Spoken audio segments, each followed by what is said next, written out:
Hi everyone, this is Rosie, and today I'm going to be sewing my first project on the Techsew 4800 Pro. So let's get started. Here is the bag that I will be making today as my first project on the Techsew 4800 Pro. The pattern I'm using is my classic canvas tote bag. This video is not meant to be a tutorial on how to make this bag. I'm only using this pattern to demonstrate sewing on the machine. If you would like to sew this bag, I will put a link in the description below the video to where you can find the pattern and a step-by-step tutorial on constructing the bag. Now, because the Techsew 4800 Pro is meant for sewing heavier items, I will not be sewing the lining in this video. I'm only going to be focusing on the heavier materials, which is the canvas. Next, let's talk quickly about the materials that I'll be using in the bag. For my handles, I'm using 1.5 inch wide webbing, and these are from Tula Pink. For the upper tote bag, I'm using 10-ounce canvas, and I've actually gone ahead and prepared all of my pieces. These two pieces here will be for the pockets, and the embroidery designs are from Tula Pink. These two pieces here are for the upper canvas bag, and I have all my markings all set on there. For my lining top bands and for the bottom of the bag, I'm using 10-ounce waxed canvas. And on the bottom, I already have all of the folds in place here. Now, I did go ahead and sew the lining because I would not be sewing the lining on the 4800 Pro. So here's the lining.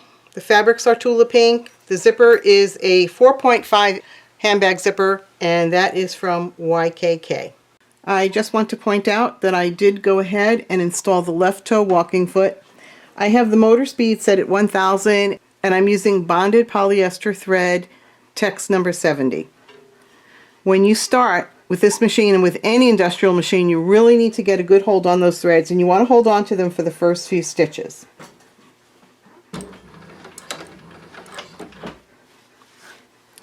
And then I'm going to back stitch.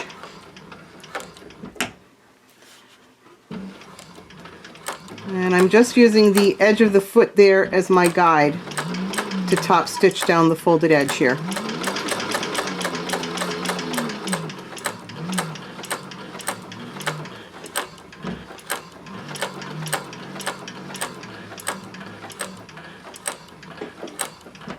And then I'll back stitch. Now I'm going to hit the back of the foot pedal with the heel of my foot to raise that needle up. And in that position, the thread will pull straight out. I'm top stitching the second pocket, and yes, I could have chained them together. Once again, hold on to those threads.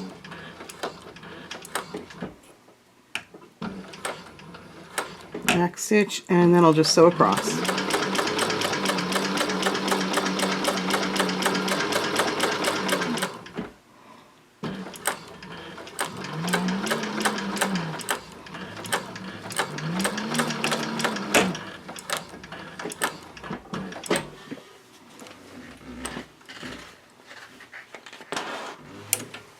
Next, I'm basting the pockets to the front and back panels, and I didn't mention that I'm using a stitch length of 5.0. So hold on to the tails and back stitch.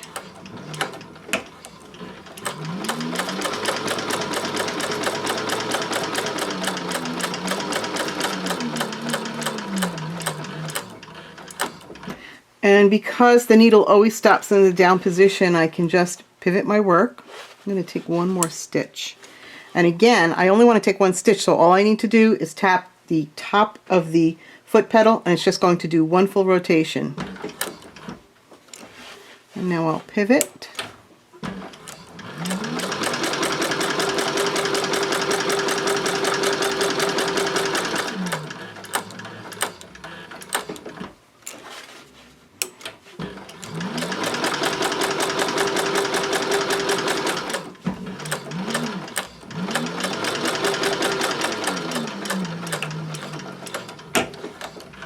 And again, hit the bottom of the foot pedal with the heel of my foot, and the needle is raised up.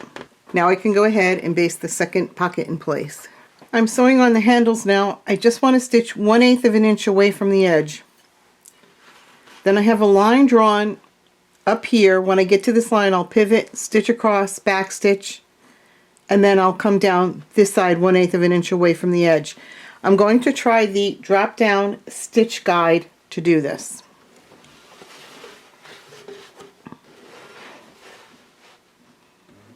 So first I'll line up the presser foot, and I already have the stitch guide in place. I'm going to hold on to my threads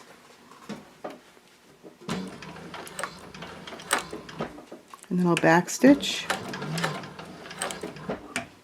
I think I need to learn how to adjust the stitch guide here. It's definitely going to take a little bit of getting used to because I've never used one before.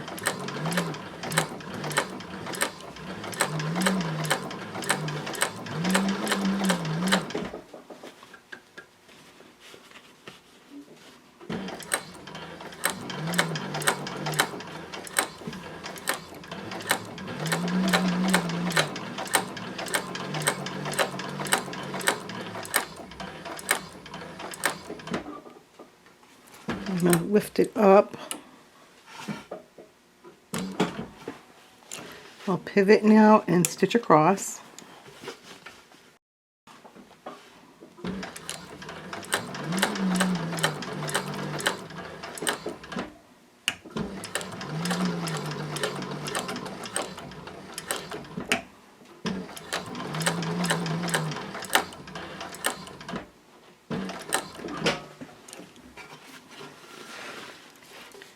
Okay, now I don't think it's a good idea to use the stitch guide because it's going to bump into this right here.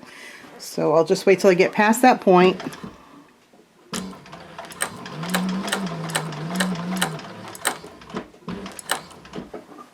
I'll put it back down again.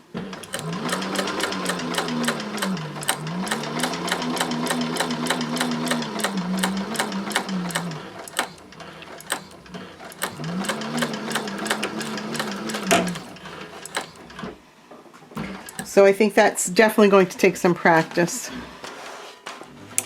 Now I'll just complete sewing down the handles. Here I have the bottom of the bag clipped to one of the top pieces. I drew in my stitch lines because I want to use that drop down seam guide again, so I drew in my stitch lines to help me line up that guide. The seam allowance is going to be 1/2 of an inch. So right about there. I'm going to drop this down and readjust it.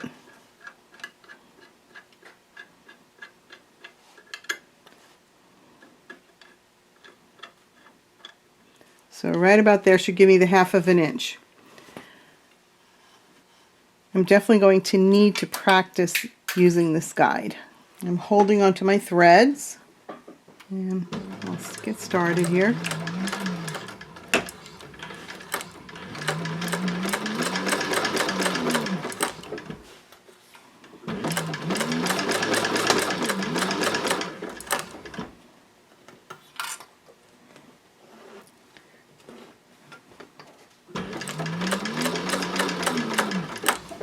And I'm still using that same 5.0 stitch length.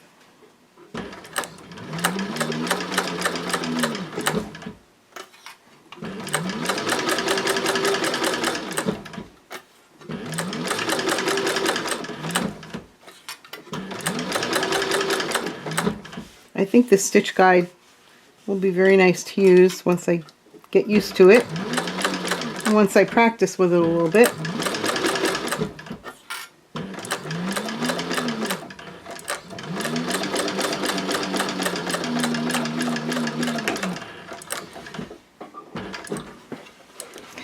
Now I'll just go ahead and stitch my remaining top to the opposite side of the bottom. Now that I have the tops sewn into both sides of the bottom, I'm going to top stitch right along that seam line.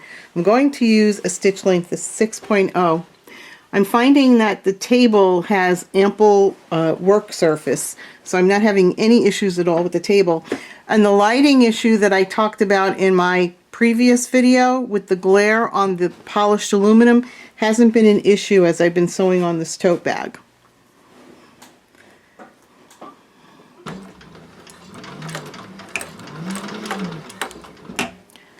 The biggest issue that I'm having right now is my chair is not the right height, so I need to make an adjustment with my chair.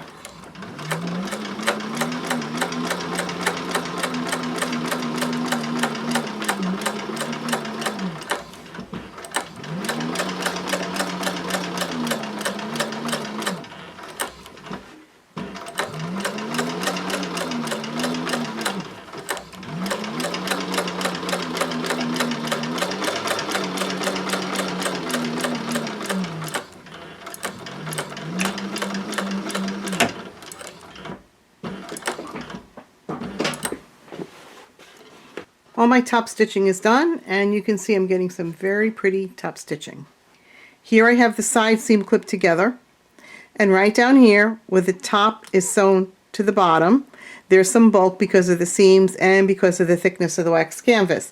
So when I get to that area, I'm going to use the climbing mechanism to help get over that area.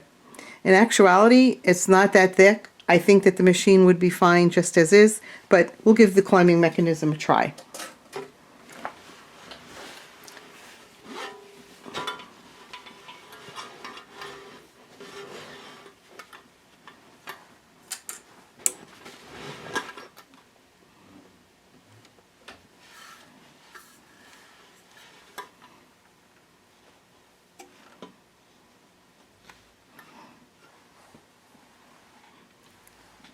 I'm ready to go, and I'm holding on to the threads, and I'm not using the drop down edge guide right now.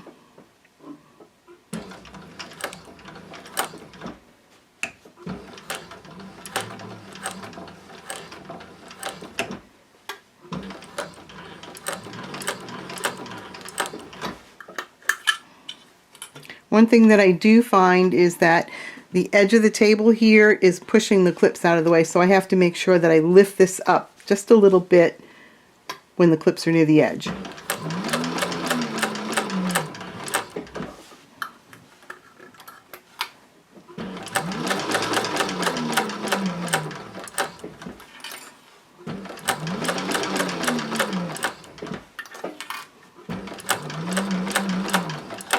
Okay, so I'm going to stop with the needle down, and now I'm going to engage that climbing mechanism just a little bit here, and we'll see how that goes.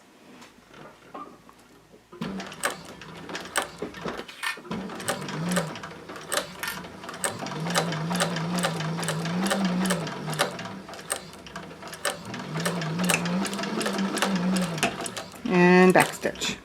Now to sew the other side, I'll reset my climbing mechanism back to 1, and then I'll do the same procedure on the other side. I'm ready to sew the lining into the exterior bag here. I have everything clipped into place, and I've removed the table because we're going to use the cylinder arm.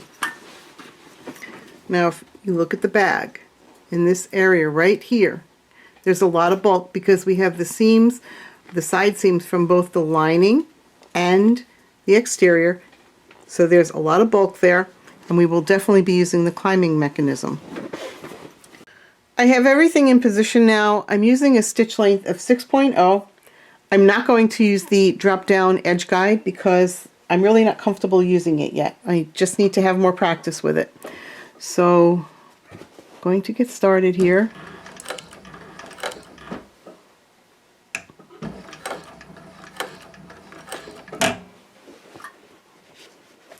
And I just have to be careful to keep my zipper panel out of the way so that I don't sew over it.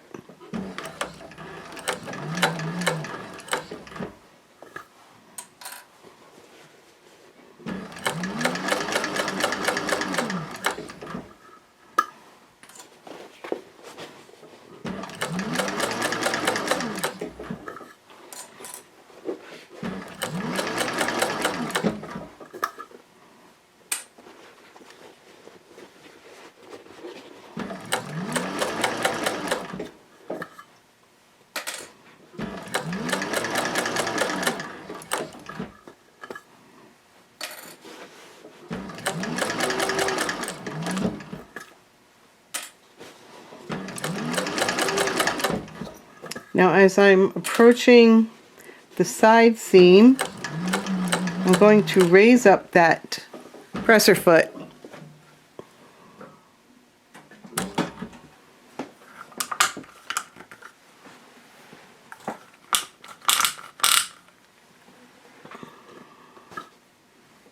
and we'll see how we do going over the hump here.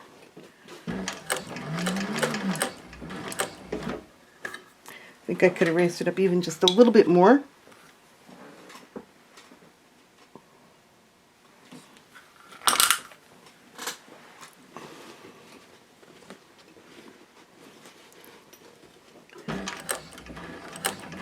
That's much better.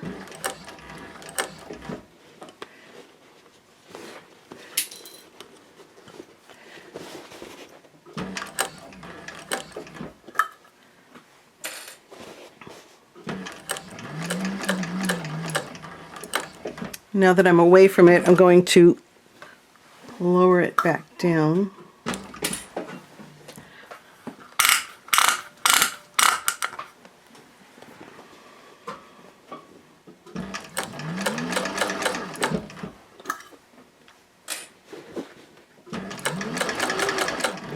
It's not hard holding the tote bag in place as I sew. In fact, it's easier than on the flatbed because I'm not fighting with it being flat, if that makes any sense.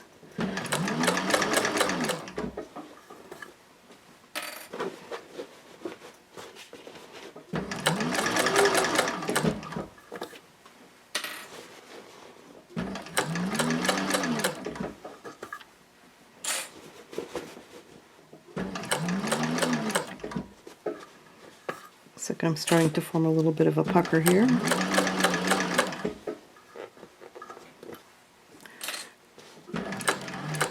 Now that I'm back towards that seam again, I'm going to increase it again, the presser foot height.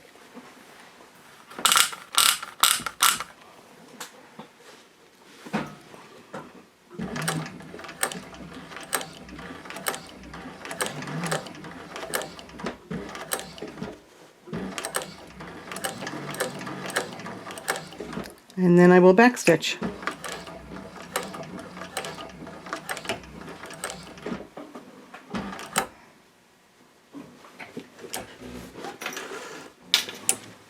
Well, here's my first project all completed. Overall, I'm very happy with the performance of the machine. It handles really well. I know the machine looks like a beast, but it's really not. It's actually pretty user-friendly. I found that it was pretty easy to sew on. I do have some experience sewing with industrial sewing machines, so I'm not totally new to it, but I am new to using a cylinder on machine. And as you saw, I did struggle with the drop-down edge guide, so that's something that's going to need a lot of practice on my part. But overall, I'm really pleased with how the machine handled. Well, I hope that this video was helpful to you, and I want to thank everyone who has supported me by liking my videos and buying my patterns. Remember that I do have many free patterns on my YouTube channel.